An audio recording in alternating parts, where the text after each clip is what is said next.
Welcome back to another episode of Current Affairs MCQs. Staying updated with current affairs is essential for success in any competitive exam. Let's discuss today's questions on recent happenings around the world. Consider the following with reference to the Article 30 of the Indian Constitution. 1. The Article 30 of the Indian Constitution deal with the right to establish and administer educational institutions.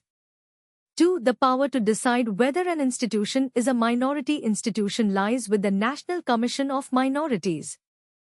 3. The landmark case TMA Pai Foundation v. State of Karnataka is associated with the interpretation of Article 30.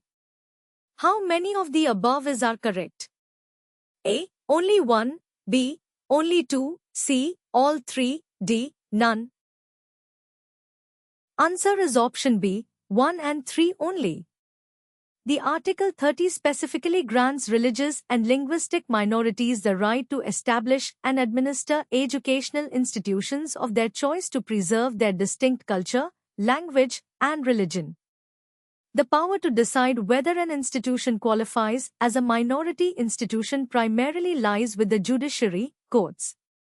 The TMA Pai Foundation case, 2002, clarified the scope of Article 30.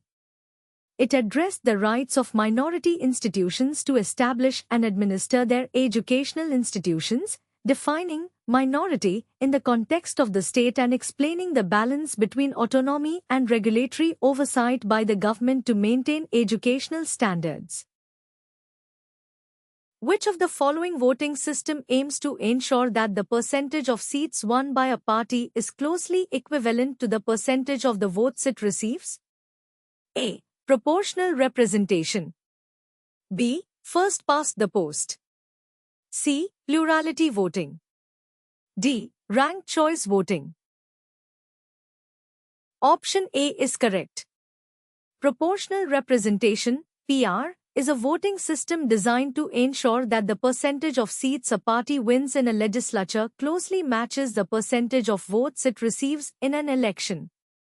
This system aims to provide a more accurate reflection of the voters' preferences, allowing for fairer representation of political parties in proportion to their electoral support.